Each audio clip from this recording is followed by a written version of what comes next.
你是不是一直想让自己变得更好、更成功、更丰盛、更觉醒，甚至想成为一个更高版本的自己？但你有没有想过，你越想变好，可能越是在告诉自己，现在的我还不够好。真正的自由，也许不是把人生变得更完美，而是看见你本来就不需要变成任何人。接下来，我们直接进入正课。真正的本源才会达到真正的自由。那什么叫自由？就是自由意志，我们有自由意志可以去选择还原或是不还原。那还原跟不还原，它也是二元对立的程式嘛，只不过还原跟不还原用这个方式可能比较高维一点，但是它还是在选择中。所以我们要真正把这个还原不还原把它解除掉。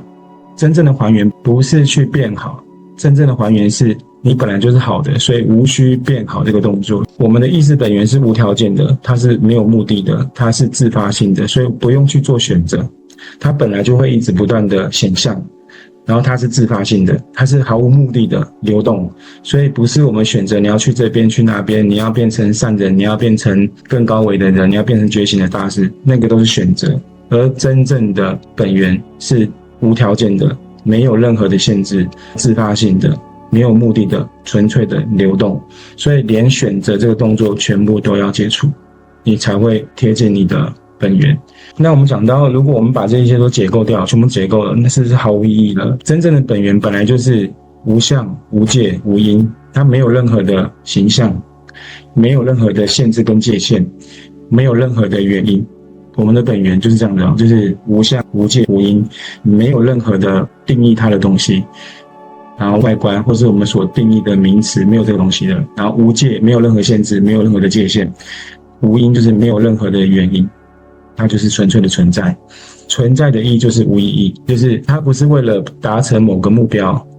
它就是如此，或是如是，或是本来就是这样，就是存在的意义是无意义。你不需要去定义这个东西，当你去定义它，你又去导向某个方向，去定义它就是一种选择，因为你要把它导向到某个方向嘛，你把它导入那个方向，就是你选择那个地方嘛。所以存在的意义是没有这个介入，没有这个导向，没有这个选择，就是无意义。存在的意义就是无意义，它不是为了某个目标，为了某个使命，都不是，它只是纯粹的存在，它就是如此，就是你本来就是这样子，就是如此，所以没有任何的东西去限制、去标注，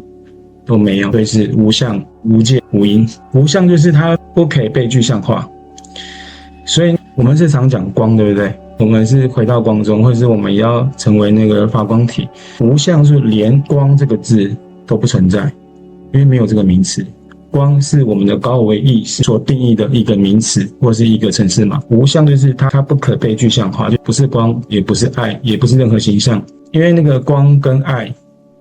也是我们的高维意识所去标注的一个程式码，或者标注的一个标签，跟光的名词是一样的。如果我们一直觉得那个本源是光的样态，就是很亮很亮，或者是有什么东西的，你还是把你的本源做了一个定义，做了一个选择，你选择那是光的样子，你选的是这样子，所以你还没有真正回到你的本源，你只不过是很贴近你的本源，但是你还没有真的回到你真正的力量，你可能回到了 99% 这样子而已。那无界就是没有任何的空间，没有任何的维度，没有任何的层级，它是没有界限的。那无因就是不需要任何理由，也不需要任何目的来去驱动它的流动，都不需要。所以允许一切的发生，不要对任何的发生产生定义，就是我们现在所体验的东西全部都允许它发生，好的坏的匮乏的丰盛的全部都允许它发生，甚至连生病什么的都允许它发生。然后不要对任何的发生去产生定义，你就是自由了。什么意思？比如说你身体不舒服，你定义成我生病的，那个生病就是定义，但是你可能会体验到你不舒服的感觉，但是你不要去定义生病，那你就是观察这个不舒服的感觉，然后它就会流动流走，你要允许它的发生。流动流走呢，有的是立即的，有的可能需要一些感觉，但是不要去定义它，你去定义它，它就会形成那个定义，就会聚焦那个能量，最终就会形成这个结果。那我们在前几堂课有讲到练习假人，我们的高我会投射出练习假人。练习假人可能是你的事件、你的人、你的一些现象让你不舒服或者让你很愉快，那都是练习假人。那我们要连这个练习假人的标签全部都解除掉，因为如果你很容易察觉到这是我的练习假人，那你可能会看到那个还不知道他是练习假人的人，你可能会有优越感，就是觉察者跟觉醒者他可能会有莫名的优越感，不过那个莫名的优越感不会那么的强烈，它会在你很细微的现象中而产生。比如说你有个老师，那你很尊敬他，所以你跟这个老师不是一体的，因为他是他嘛，你是你嘛。那相对的，这个老师，然后你是他的学生，或是你他的徒弟，那老师如果认为你是我的徒弟，或者你是我的学生，所以这个也不是一体的嘛，对，它是分离的嘛，全部都在二元中。那在二元中的所有的体验都不会得到真相，因为二元本来就不是真相的现象嘛。所以我们要做什么动作，就是练习假人，就是我们的伴侣，或是我们的老板、我们的上司、我们的家人，他都不是我们的高我所投射出来的练习假人，他只是我们的意识的流动，而且是自发性的显现的景象。我们的高我会投射出练习假人，那练习假人可能是事件或人，那你要脱开这个情绪，这是我高我所设定的练习假人，它是一个能量的震荡，但它是练习假人的人格，它并不是我，所以你会很容易脱开那个情境中，就不会陷入到那个剧本里。但是实际上，我们所谓的练习假人，可能是你的伴侣、你的小孩、你的父母亲、你的老板、你的同事，谁，它都不是我们高我的投射，因为我们本来就没有投射，完全没有投射。它只是什么？我们意识的流动，它是自发性的现象，全部都是流动出来的，它是显象的，没有被介入，没有被导入，没有被选择的。所以今天上完课之后，我可能在讲课还是会讲很多的镜像，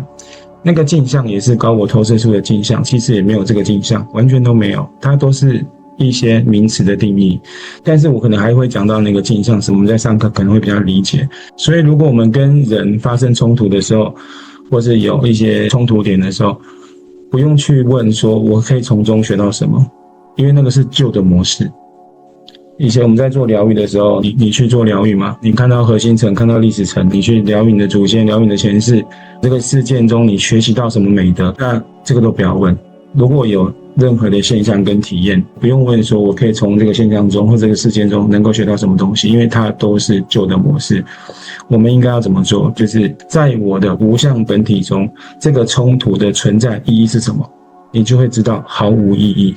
在我的无相、无界、无因的本体中，现在这个冲突对我来说有什么意义，你就会知道毫无意义。那毫无意义，你就会马上脱离。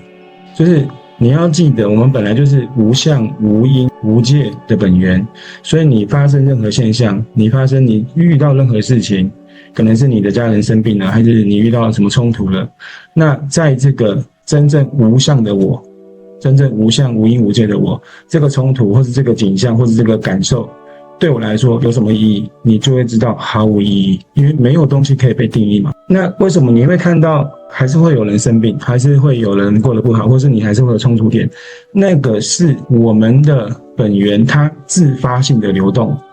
没有任何人去导入它，也没有任何人去控制它，去介入它，它是自发性的流动，它就是一直源源不绝的流动。那你说，那为什么自发性流动会流动出苦难，会流动出匮乏，但是相对的也会流动出什么丰盛呢？也会流动出美好，都会有啊。但是我们会把这个丰盛跟美好去定义它，所以不舍得它离开嘛，或是希望可以拥有更多。那我们会把这个自发性流动出来的匮乏跟恐惧或者是不好的东西，你会去定义它，然后把它移除嘛，要把它消灭嘛，或者不要靠近它。所以所有的现象体验，你去定义了，它就会被你所定义而产生最终的那个情境、那个感受。但是我要讲的是什么呢？就是所有你遇到的任何的事情，都是你的本源它自发性的显现，而且是自发性的流动，没有任何原因的，没有任何理由的，它是一直不断呈现，而且是源源不绝呈现的。所以如果你理解了，你如果遇到不好的事情，那个自发性流动在我的无相本体中，这有什么意义？毫无意义，你就脱开了嘛。那一样，你遇到很美好的事情，在我的无相本体中，它有什么意义？也是毫无意义啊。所以你就不会舍不得。当你舍不得，就是缺，因为你本来就本质具足，所以你没有缺，所以当你遇到好的东西，你不会特别兴奋啊，你都是平静的，因为你没有缺过。你就是用这个提问问自己就好了，就是你遇到什么现象，在我的无相本体中，或者在我的无相无界无因的本体中，这个现象有什么存在的意义，你就会知道或察觉到它没有意义。那没有意义，你就会脱离这个现象跟这个体验，你就脱开了。这个是很快速的自我疗愈。我现在都是用这种方法。那我们讲一下为什么要到这个现象中或是这个境界中，为的就是自由。真正的自由才是丰盛。那自由是什么呢？自由就是无作为的创造。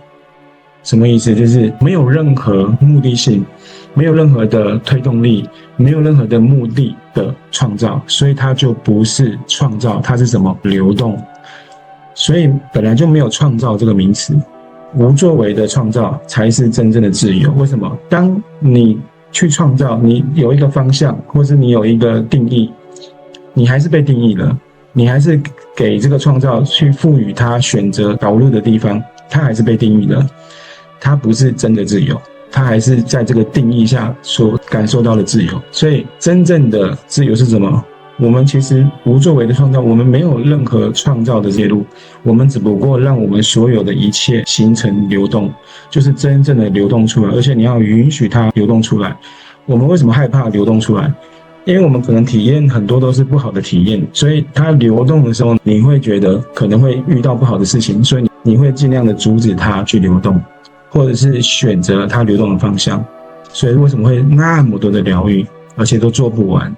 就是我们一直不断的介入，一直不断的不相信自己是本质具足，才会有这么多的疗愈的现象。那无行为的行为就是允许我们的手，允许我们的大脑，允许我们的身体，允许我们的意识全部自由的流动。比如说我现在讲课，我现在讲课不是为了教学，它只是因为我是教学的流动。现在的讲课并不是为了要教谁，并不是为了想要传递好的观点要教大家，不是，它只是教学的流动。我并没有好像我要去教会谁，或是我要得到什么，都没有，完全都没有。就像现在那么多框框，对不对？我其实都看我自己，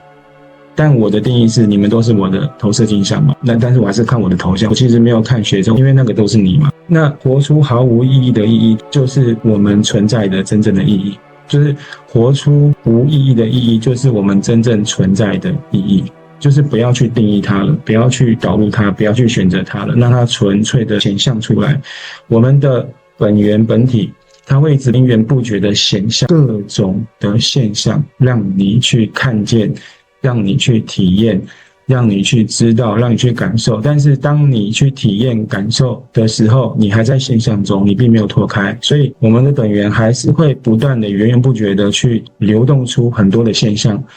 但是我们要做到什么？我是真正的无相无界无因的本体，现在这个现象对我来说有什么意义？就无意义了。现在这个美好的东西对我来说有什么意义？无意义。你就不会去抓着，你就不会感受到缺，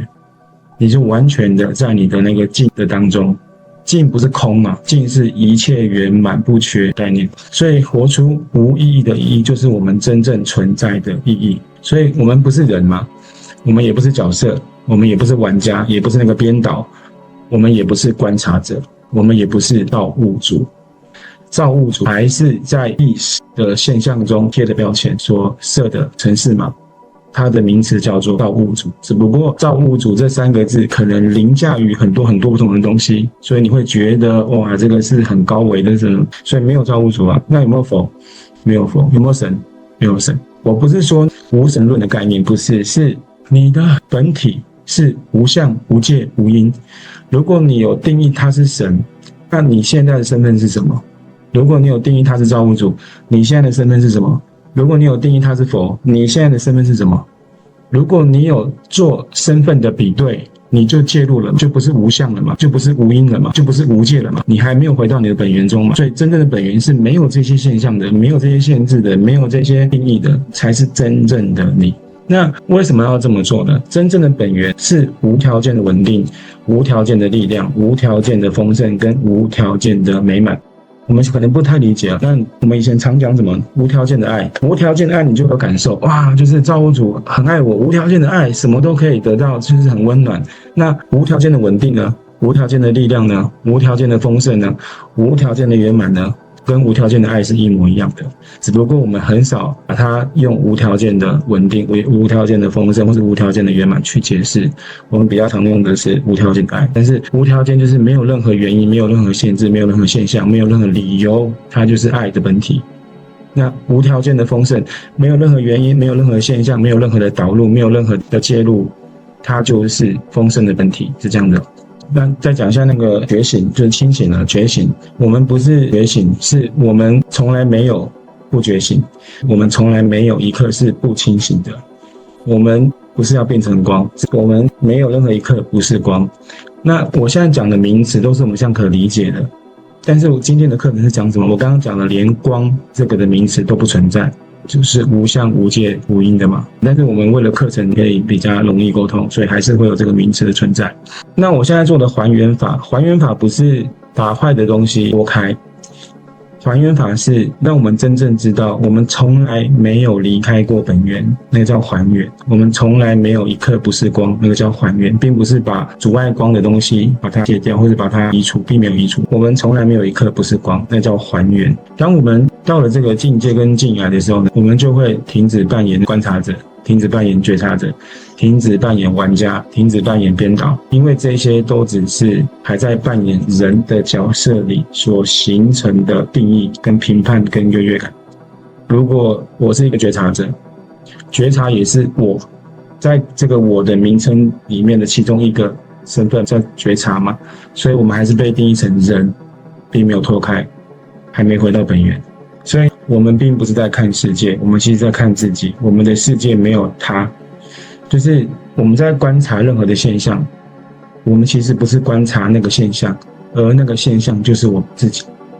所以没有他者，所以没有那个脱离，没有那个分开的现象。就是我是一个观察者，我觉醒了，然后我看见这个事件，有匮乏，有受害者，有什么，那我可能要去疗愈，或者是我可能要去介入，或者我可能要导入它是美好的方向。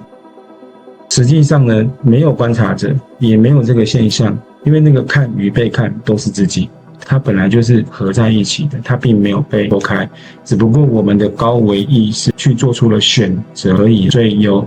觉察者，有分为觉醒者，分有老师有学生，是这样的，是因为选择本身也是一个假议题，因为有选择，你还在二元中，好跟坏，美丑。老师学生选择，他还在二元中。如果我们到了这个境来，就是无意义的意义，无作为的创造，那到了这个境界，到了这个境来，那有什么意义？还是会丰盛吗？丰盛是还是有钱吗？有些人会这样想的，我为什么一定要到这个境界中，或者为什么我一定要成为我自己的无相的本体？那我到了无相本体之后，所有一切的发生都毫无意义，那我的存在是什么？或是我为了什么？还在找意义，还在寻找目的，你还没有回到那个本源中，你只是活在比较高远的意识中而已。然后你可以去控制这个剧本，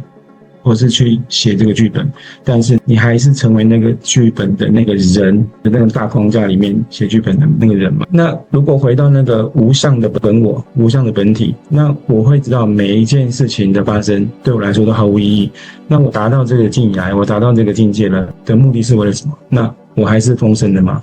无意义的意义就是存在的意义，就是无意义。当我们达到这个境界的时候，我们是不需要任何外在的目的、目标或是意义来合理化我们的存在，因为我们的存在不需要任何的理由，我们本来就是存在，我们本来就是。因为那个意义这个名词，它也是你的意识所创造出来的概念，或是你的意识所创造出来的标签，它叫意义这两个字。因为有了意义这两个字，它才会让你形成驱动行动。比如说你要成为那个良善的人，有什么意义啊？我可以帮助大家，我可以怎样怎样，因为你有这个意义了，所以你会往那个方向前进，所以它是一个驱动。那我刚刚有讲到我们的本我，我们的本相本源，它是无限的、源源不绝的，一直不断涌现的流出，所以它需不需要有意义去推动它？不需要。所以连意义本身也是假的，那你就要把这个意义都要把它卸载掉，因为你没有任何的名词能够定义你的本源，它是自然无限的涌现，然后是自然的流动，是一直不断流动，而且是自然一直源源不绝的，所以没有透过意义这2个字去驱动任何事情。比如说你要成为很高维的疗愈导师，那某种意义就是你可能会脱开可能被黑暗势力的控制，以前有聊到那暗黑天使，就是你可能会脱开那些黑魔法或是那些不好的现象，你可能会脱开嘛。那你为了脱开，或是你为了不要被这些所攻击，所以你会去学习某种课程，那它就是你的意义，所以它会驱动的你的行动，是这样的。但是实际上我们刚刚所讲的那些黑魔法或者是暗黑天使或者什么东西，全部都是你的本源自发性的流动。你的本源就是你的无相本体自发性的流通，是没有任何好跟坏的，它的定义中是没有好坏，它就一直不断的喷发，一直流动。那好与坏是人的定义，去定义它好跟坏，实际上它没有差别。我刚刚讲到嘛，好坏是一体的啊，它都是一体的嘛，只不过我们形成人，然后有了这个意识，然后透过意识这个人去做出了选择，它才会变成二元嘛。那你真正的回到你的无相本体，你会知道连那个不好的现象，你为什么知道它不好？因为你在族群意识的体验中，或者是我们在身为这个肉身人的体验中，这个就是不好的感觉嘛，所以你觉得它不好嘛。那我们的无相本体会一直不断的创造出好跟坏的现象，是无时无刻的一直不断流动的。但是如果你真的能够回到你的无相本体，即便你看到了或是你察觉到了不好的现象，但是你知道你是无相的本体，你就会知道这个东西对我来说毫无意义，你就不会被它影响嘛。那一样，你的无相本体会一直不断的喷发流动，很好很美好的事情给你体验或是觉察到，那出现了你看见了或是你感觉到了，那你是无相的本体。如果你知道你真正的本源，那这个美好的这个事件对你来说毫无意义啊，所以你就不会去有憧憬去追求，你也不会去渴求，你也不会去觉得我要紧抓了它，舍不得。所有的渴求、追求、舍不得，都是证明什么？自己的缺。所以当我们真正意识到我们是无相的本体之后，这些好跟坏对我们来说都毫无意义，它是融合的，所以没有去定义它的意义，毫无意义。那无因之果，刚刚讲我们是无相、无界、无因，那到了这个境界，是不是因为有因才会必然导向果？所以没有因果这个现象。可能佛教会提倡因果，因果是为了要导向善的部分，善良的善才会有因果，要导向到善的部分才会有因果存在。实际上我们因果，实际上没有因果，它也是我们的意识所创造出来的程式码，或是所创造出来的标签。因跟果它是合一的，因就是我们需要修行，需要努力，需要疗愈，果就是成功了，开悟了，觉醒，或到达了天堂了，到了极乐世界了，这是果嘛。因跟果是一起的，只不过我们人这个角色把它定义选择了，或者把它定义了，它才会变成是二元的现象。但是你回到了你的无相本体，因跟果对你来说有什么意义？毫无意义，你就不会被因果所限制。第七光行者唤醒你就是光，